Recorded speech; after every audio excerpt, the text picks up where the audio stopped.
வணக்கம் நண்பர்களே. நடிகர் திலகம் சிவாஜியோட திருவிளையாடல் படத்தை பற்றி பேசணும்னா சொல்லிக்கிட்டே போகலாம். 1000 விஷயங்களுக்கு மேலே கொட்டி கிடக்கு. அந்த படத்தோட ஒவ்வொரு பிரேமிலையும் ஒவ்வொரு வசனத்திலையும் பாட்டுலையும் அவ்வளவு சுவராசியங்கள் ஒளிஞ்சிருக்கு. அவ்வளவு விஷயங்களையும் ஒரே வீடியோவில் சொல்ல முடியாது. அதனால அதுல இருந்து 100 மிகச்சிறப்பான தகவல்களை மட்டும் இந்த வீடியோவில் நாம பார்க்க போறோம். வாங்க அந்த வரலாற்று சிறப்புமிக்க காவியத்தோட சுவராசியங்களுக்குள்ள போகலாம்.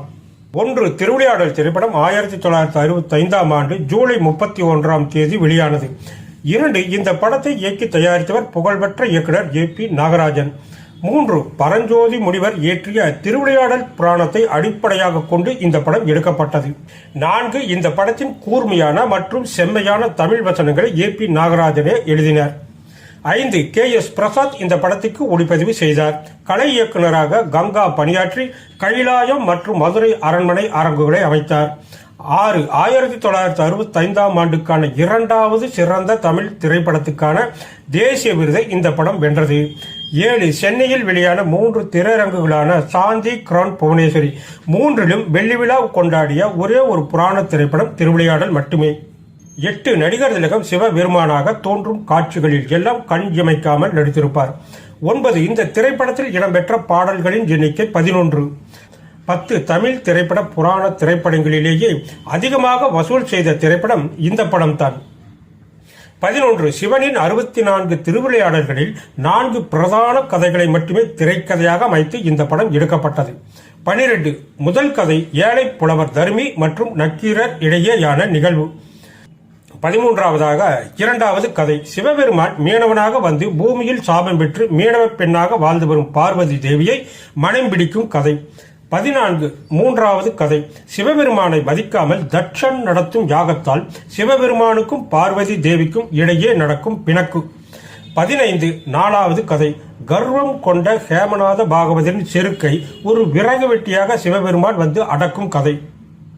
16. சென்னை மயிலாப்பூர் கோவிலில் ஒரு பக்தர் புலம்பி தள்ளியதை பார்த்து அதன் பாதிப்பில் நாகேஷ் நடித்ததுதான் அந்த தர்மி கேரக்டர்.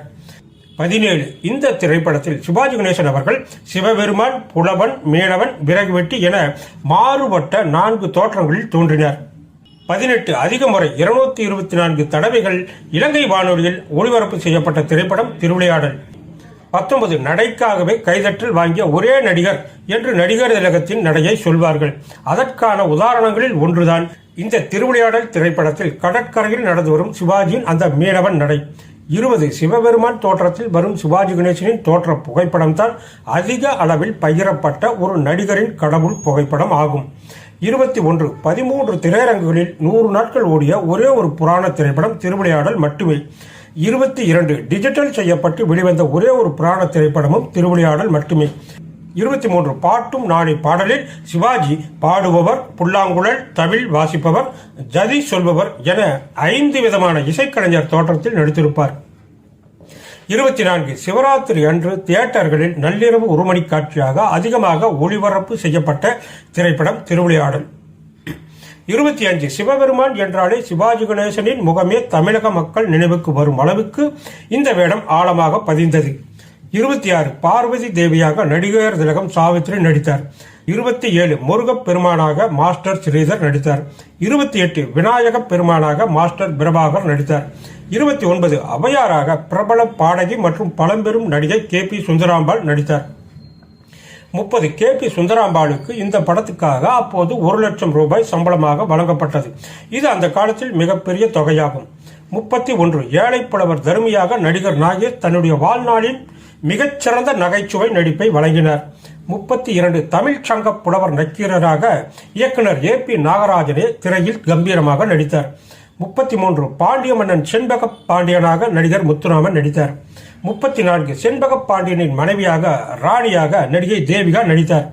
35. கர்வம் பிடித்த இசைக்கலைஞர் ஹேமநாத பாகவதராக T.S. பாலையா வாழ்ந்து காட்டினார்.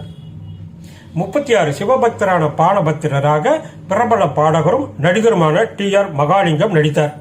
37. T.R. மகாலிங்கம் பானபத்திரராக சில காட்சிகளில் மட்டுமே வந்தாலும் தன்னுடைய சொந்த குரலிலேயே பாடல்களை பாடி நடித்தார். 38 இந்த திரைப்படத்தில் மொத்தம் 49 நடிகர் நடிகைகள் நடித்திருந்தார்கள். 39 TM. Soundararajan, BB. Srinivas, Balamurali Krishna, TR. Mahalingam, Sirkazhi Govindarajan என 5 பாடகர்களும் சுசீலா ஜானகி என 2 பாடகிகளும் இந்த படத்தில் பாடியிருப்பார்கள்.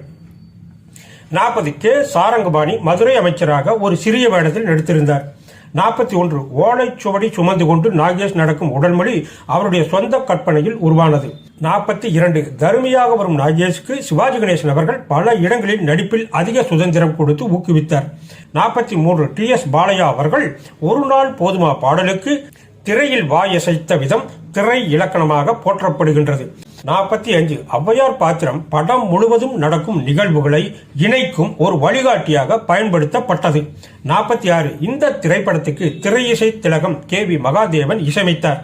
47 இந்த படத்தின் பெரும்பாலான பாடல்களை கவியரசர் கண்ணதாசன் எழுதினார். 48 கே.வி. மகாதேவன் இசையமைத்த இந்த படத்தின் அனைத்து பாடல்களும் மாபெரும் வெற்றி பெற்றன. 49 முருகனை போற்றும் புகழ்பெற்ற பழம் நெய்யப்பா பாடலை கண்ணதாசன் எழுதினார். 50 பழம் நெய்யப்பா பாடலை கே.பி. சுந்தராம்பாள் தன்னுடைய தனித்துவமான குரலில் பாடினார். 51 இப்பாடல் தர்பாரி, கானடா, சண்முகப்பிரியா, காம்போஜி ஆகிய ராகங்கள் கலந்த ராக மாளிகையாக அமைந்தது. 52 ஒரு நாள் போதுமா பாடலை பிரபல கர்நாடக இசை மேதை பாலமுரளி கிருஷ்ணா பாடினார். 53 கர்நாடக இசையை பாமர மக்களுக்கும் எளிமையாக கொண்டு சேர்த்த பெருமை ஒரு நாள் போதுமா பாடலுக்கு உண்டு. 54 இந்த பாடலும் மாண்ட், தோடி, தர்பார், மோகனம் ஆகிய ராகங்கள் கலந்த சிறப்பான ஒரு ராக மாளிகையாகும். 55 சிவபெருமான் பாடுவதாக அமைந்த பாட்டும் நானே பாவமும் நானே பாடலை டி.எம். சௌந்தரராஜன் பாடினார்.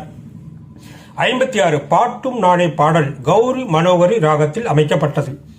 57 டி.எம். சௌந்தரராஜனின் கடீர் என்ற குரல் சிவபெருமானின் அதிகாரத்தை திரையில் நேர்த்தியாக வெளிப்படுத்தியது. 58 பானபத்திரர் பாடும் இசைத்தமிழ் நீ செய்த அரும் சாதனை பாடலை டி.ஆர். மகாலிங்கம் பாடினார். 59 இந்த பாடல் ஆபோகி ராகத்தில் அமைக்கப்பட்ட பாடலாகும். 60 ஒரு கதாநாயகன் அறிமுகம் ஆகும் காட்சியை மிக நீளமாக கொண்ட திரைப்படம் திருவிளையாடல். 61 ஔவையார் பாடும் ஞான பழத்தை பிழிந்து பாடல் பலராலும் விரும்பி கேட்கப்பட்ட ஒரு தத்துவ பாடல். 62 ஞான பழத்தை பிழிந்து பாடலை கூமா பாலசுப்ரமணியம் எழுதினார். 63 கே.பி. சுந்தராம்பாள் பாடிய வாசி வாசி என்ற பாடல் சங்கரதாஸ் சுவாமிகளால் எழுதப்பட்டது. 64 1 கோடி வசூல் செய்த புராண திரைப்படம் திருவிளையாடல் மட்டுமே. 65 புகழ்பெற்ற பொதிகை மலை உச்சியிலே பாடலை பி.பி. ஸ்ரீனிவாஸ் மற்றும் எஸ். ஜானகி பாடினார்கள். 66 பொதிகை மலை உச்சியிலே பாடலில் முத்துராமனும் தேவிகாவும் நடித்தார்கள். 67 இப்படத்தில் மிகவும் புகழ் வாய்ந்த நக்கீரர் தருமி காட்சிகள் ஏற்கனவே சிவாஜி நடித்த நான் பெற்ற செல்வம் படத்தில் இடம்பெற்ற ஒன்றே. நக்கீரன் புலவன் 2 வேடத்திலும் சிவாஜி கணேசன் நடித்திருப்பார் அந்த திரைப்படத்தில்.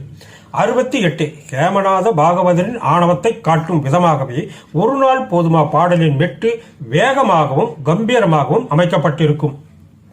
69 படப்பிடிப்புக்கு முன்பே பாடல்கள் அனைத்தும் முழுமையாக ஒளிப்பதிவு செய்யப்பட்டு விட்டன.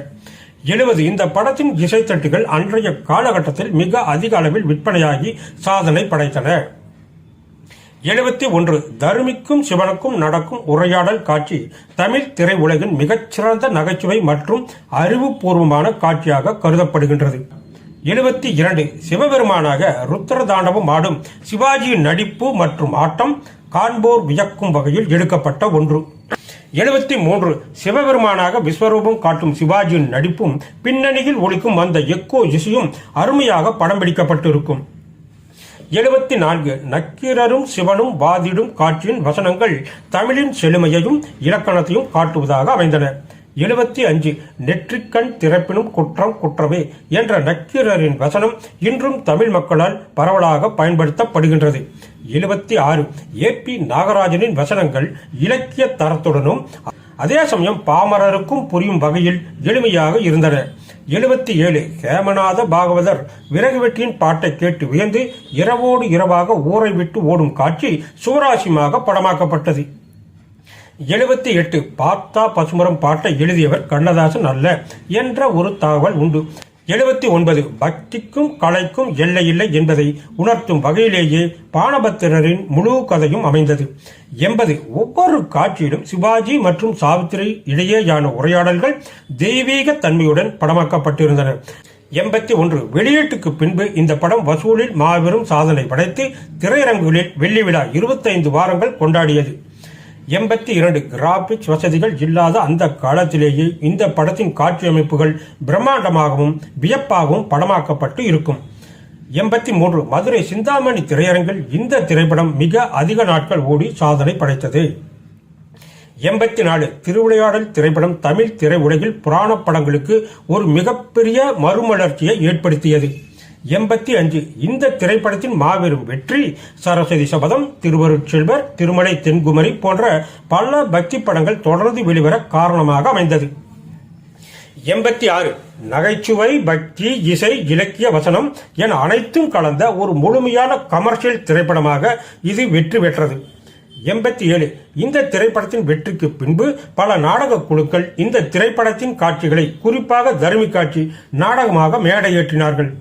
88 ஏ.பி. நாகராஜன் சிவாஜி கணேசன் கூட்டணியில் அமைந்த வெற்றி படங்களில் இதுவே முதன்மையான மைல்கல் திரைப்படமாகும். 89 இந்த படத்தின் சாயலில் பின்னர் பல படங்கள் வந்திருந்தாலும் இதன் திரைக்கதை அமைப்பை எதனாலும் மிஞ்ச முடியவில்லை. 90 எந்த காலத்துக்கும் பொருந்தும் வகையில் இதன் திரைக்கதை வேகம் தொய்வில்லாமல் அமைக்கப்பட்டிருக்கும். 91 கதாநாயகராக சிவாஜி கணேசன் நடித்து இருந்தாலும் 4வது கதையான அந்த விறகு வெட்டி கேரக்டருக்குத்தான் கதையில் சிவாஜி கணேசனுக்கு 2 பாடல்கள் இருக்கும். 92 இந்த படத்தின் டிஜிட்டல் வெளியீட்டின் போது 7.1 ஒளியமைப்புடன் இந்த திரைப்படம் மெருகேற்றப்பட்டது. 93 இந்த படம் தெலுங்கிலும் டப்பிங் செய்யப்பட்டு வெளியிடப்பட்டது. 94 டிஜிட்டல் வெளியீட்டின் போது பழைய ரசிகர்கள் மட்டுமின்றி புதிய தலைமுறை இளைஞர்களும் திரையரங்குக்கு சென்று படத்தை பார்த்து ரசித்தார்கள். 95 சிவாஜி கணேசன் மற்றும் நாகேஷ் ஆகியோரின் பிறந்த நாளின் போது இன்றும் பல தொலைக்காட்சிகளில் தர்மி காட்சி பிரத்யேகமாக ஒளிபரப்பு செய்யப்படுகின்றது. 96 தமிழின் பெருமையை பேசும் திரைப்படங்களின் பட்டியலில் இந்த படம் எப்போதும் முதல் 10 இடங்களுக்குள் இருக்கும். 97 இணையம் மற்றும் யூடியூப் இணைய தளங்களில் இந்த படத்தின் காட்சிகளும் பாடல்களும் பல மில்லியன் பார்வைகளை பெற்றுள்ளன. 98 இந்த படத்தின் பாடல்கள் இன்றும் தமிழகத்தின் பல கோயில்களிலும் சுப நிகழ்ச்சிகளிலும் தொடர்ந்து ஒளிபரப்பு செய்யப்படுகின்றன. 99 ஒவ்வொரு கதையின் முடிவிலும் உணர்த்தப்படும் நீதி தனிமனித அகங்காரத்தை அளிப்பதன் அவசியத்தை வலியுறுத்துகின்றது. 100 அரை நூற்றாண்டுக்கும் மேலாக தமிழ் சினிமா வரலாற்றில் திருவிளையாடல் ஒரு எந்த காலத்துக்கும் அழியாத ஒரு காவியமாக நிலைத்து நிற்கின்றது. நேயர்களே, இந்த பதிவு பிடித்திருந்தால் லைக் செய்யவும், ஷேர் செய்யவும், கமெண்ட் செய்யவும். நன்றி, வணக்கம்.